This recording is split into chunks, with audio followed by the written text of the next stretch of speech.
మాజీ యువరాజు గారు వరంగల్ పర్యటనలో పాత ఒక దొంగల ముఠాన్ని ఎంబడి పెట్టుకొని పర్యటించుకుంటూ మరోసారి ప్రజలను మోసం చేయటానికి, మరోసారి వరంగల్ని ఇంకేమన్నా మిగిలిందో ఏమో సర్వనాశనం చేసిన దాంట్లో ఆయనతో కంప్లీట్ చేసుకుందామని చెప్పి ఆ పర్యటనలో మాట్లాడినటువంటి మాటలు చూస్తే ప్రజలు నవ్వుకుంటున్నారు ఇవాళ. అందుకే ఈ దొంగల ముఠా గురించి ఆధారాలతో సహా మీ ముందు పెట్టడానికి ఇలా ఈ యొక్క సమావేశం ఏర్పాటు చేయడం జరిగింది. మీరు గతంలో మేము ప్రభుత్వం వాళ్ళ చేతికి ఒప్పజెప్పినప్పుడు సంవత్సరానికి 6,000 రూపాయలు వరల్డ్ బ్యాంక్ కానీ ఇంకే లోన్ కానీ మిత్తి కట్టుకుంటూ పోయేది సంవత్సరం. ఏది ఉన్నా లేకున్నా ఖజానాలో డబ్బులు జమ కాగానే వరల్డ్ బ్యాంక్ అది కట్ చేసుకున్న తర్వాత మిగతా కింద పడితేనే వాటిని ఖర్చు పెట్టాలి. అట్లాంటి దాన్ని ఈ దొంగలు నెలకు 6,500 కోట్లు కట్టే విధంగా ఆఖరికి గవర్నమెంట్ దిగిపోతుందని ఇన్ఫర్మేషన్ వచ్చినాక కూడా 3,900 కోట్ల రూపాయలు నగదు ఎమర్జెన్సీ అంటే ఇప్పుడు అప్పు తీసుకొని వరల్డ్ బ్యాంక్ నుంచి ఇంకెక్కడ తీసుకున్నా ఫస్ట్ ఇన్కమ్ ఫస్ట్ పడగానే అవి పోదినాకనే మిగతా జీతభత్యాలు ఇవ్వటానికి ఆడుకునే విధంగా ప్రభుత్వాన్ని మాకు ఒప్పజెప్పి ఇవాళ 4 నెలలు 6 నెలలు కాలేదు, 6 నెలల్లో 2 నెలలు అది కోడు అవి ఇవే పోయినాయి. 4 నెలలకే బట్టలని చెప్పుకుంటారు ఎక్కడికక్కడ. ఏవో కొంపలు మునిగిపోయినాయట, ఏమో అయిపోయినాయి అని చెప్పి ఏం చేయలేరని చెప్పి నేను గతంలో కూడా మీ దృష్టికి తీసుకొచ్చిన ఒకటి 10 ఏళ్ళల్లో నిరుద్యోగ భృతి అనే కానీ కేజీ టు పీజీ అనే కానీ ఇవన్నీ చెప్పి మీ మేనిఫెస్టోలో పెట్టినటువంటి వాటినే 10 ఏళ్ళైనా ఇంప్లిమెంట్ చేయకుండా 5 ఏళ్ళు గడిచినాక కూడా మేము పసిపాపం 5 ఏళ్ళు అయింది ఇంకో టర్మ్ ఇవ్వండి మేము ఇది వీక్తాం అది వీక్తాం అని చెప్పి మాట్లాడిన ఈ దుర్మార్గులు ప్రత్యేకంగా రాష్ట్రంలో వరంగల్ని నాశనం చేసిన ఈ దుర్మార్గులు నాశనం చేస్తుంటే కూడా మాట్లాడని వరంగల్ బీఆర్ఎస్ దుర్మార్గులు దొంగలు వీళ్ళు అలా వచ్చి మాట్లాడుతున్నారు 6 నెలలకే అంటే సిగ్గనిపించట్లేదండి. మాట్లాడటానికి కూడా మీ అర్హత లేదు. మీకు వరంగల్ జిల్లా గురించి మాట్లాడే అర్హత మీరు కోల్పోయినరు. ఇంకా ఏ ముఖం పెట్టుకొని సిగ్గుసరం లేకుండా ఓట్లాడుతాను తిరుగుతానో నాకు తెలియదు. అది ఎంజిఎంలో కరెంటు గురించి మాట్లాడుతున్నారు. విత్ ప్రింటెడ్ పట్టుకొచ్చిన నేను వాళ్ళ హాయంలో ఎన్నిసార్లు కరెంటు పోయింది, ఎన్నిసార్లు ఇబ్బందుల పాలైనరు. దీన్ని name of the section substation, name of the substation, name of the feeder కాడికి వెళ్ళి ప్రింట్అవుట్ తీసుకొని తెప్పించింది ఇవాళ. ఈ దుర్మార్గులు ఇవాళ దీని గురించి మాట్లాడుతున్నారు.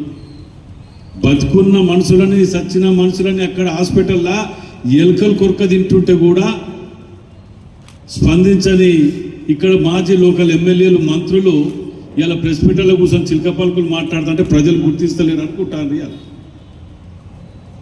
మేము 6 నెలల్లో ఎంత తాపత్రయపడి ఇవాళ మేము ఇక్కడ వాగ్దానాలు ఇప్పించి వాటి మీద నిన్న సాయంత్రం సీఎం గారితో గంట సేపు కూర్చొని వీటి మీద చర్చించి కోడైపోగా ఏ విధంగా చేయాలనే తాపత్రయంతో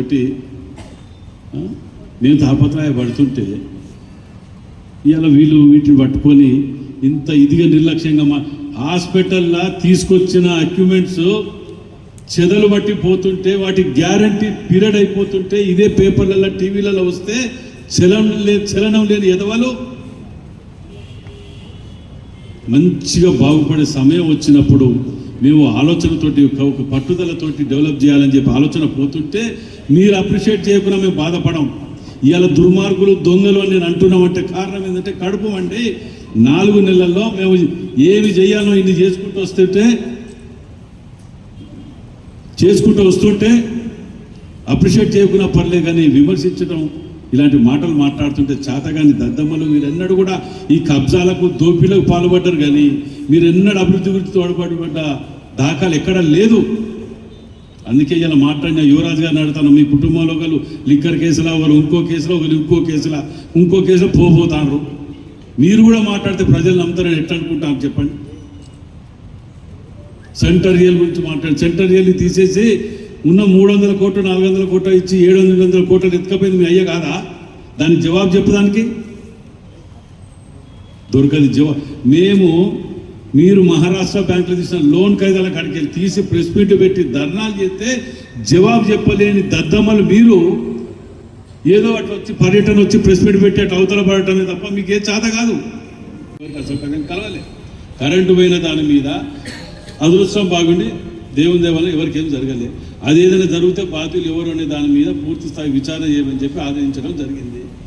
దాన్ని ప్రక్షాళన చేస్తున్నాం. మేము వచ్చింది 3 నెలలే కదండి. ఎవరే కానీ 6 నెలలు అయింది, ఎలక్షన్ అయ్యి 5-6 నెలలు అయింది. ఏమిట్లకి ఏమైందని చెప్పి ఇంత గోను అందరూ అంటున్నారు వీళ్ళు దాని మీద. 2 నెలలకెళ్ళి ఎలక్షన్ అదే కదా వాళ్ళు 3 నెలలు అందుకే తీసేసింది కదా. 6 నెలల్లో 2-3 నెలలు ఎలక్షన్ కూడా అసెంబ్లీ ఇవే పోయినాయి కదా. అయినా వాటి మీద ఇలా జిల్లా అభివృద్ధి గురించి ఇన్ని పట్టుకొచ్చినాయి. పక్కకు పోయి 4 గంటలు పోయిన కరెంటు గురించే మాట్లాడిన తప్ప ఇన్ని పట్టుకొచ్చిన వాటి గురించి ఎక్కడ అప్రిషియేట్ చేస్తలేరు వాళ్ళు. బాధ అది. ఇలా ఎలుకలు కొట్టినాయి చూసినాయి మర్చిపోయినామా? మనం బతుకున్న మనుషులను కొట్టేసాయి ఎలుకలు. కరెంటు కూడా అది ప్రకృతి కారణంగా జరగడానికి జరిగింది. అది జరిగిన దానికి 6 గంటలు ఎందుకు తీసుకున్నారో, ఆల్టర్నేట్ దేనికి ఇది కాలేకపోయినరో, ఎందుకు రెక్టిఫై చేయలేకపోయినో అనే దాని మీద విచారణ చేస్తున్న దాని మీద తప్పకుండా కూడా యాక్షన్ తీసుకుంటారు ఒకవేళ తప్పు తెలిస్తే.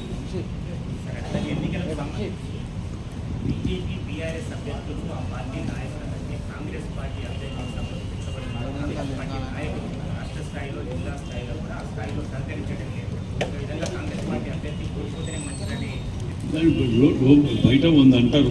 వాటి అన్నిటికీ మనం జవాబు చెప్తే మేము ఇప్పుడు చెప్పిన నేను ఒక జిల్లా అధ్యక్షుని, ఒక ఎమ్మెల్యేని ఆశీర్వదించండి, ఆయన మీద కేసులు పెట్టి దొంగలు కేసులు పెట్టియాలి, ఇన్ని కేసులు అన్ని కేసులు అంటున్నాను. గెలిపామని 100% తీర్మానం వల్ల గెలుస్తున్నాడు. మీరు చూడండి. టికెట్ ఇవ్వకపోతే మారిన వాళ్ళు వీళ్ళు సంసారాలు అవుతారు. వీళ్ళందరూ ఆ పార్టీలకి ఈ పార్టీకి ఆ పార్టీలు అందరూ సంసారాలు అవుతారు. ఇప్పుడు రత్నం అట ఆయన ఏది బిల్లు యూనివర్సిటీ అడిగిన పుట్టాల పాట అడిగినాడు కేటీఆర్ అంటారు. మరి నువ్వేంటిది? ఓటీబీపీ ఈయనే వీళ్ళ చెల్లె మ్యాక్డాల్ ఈమె. ఆ పేర్లు మీరు పెట్టలేకనా?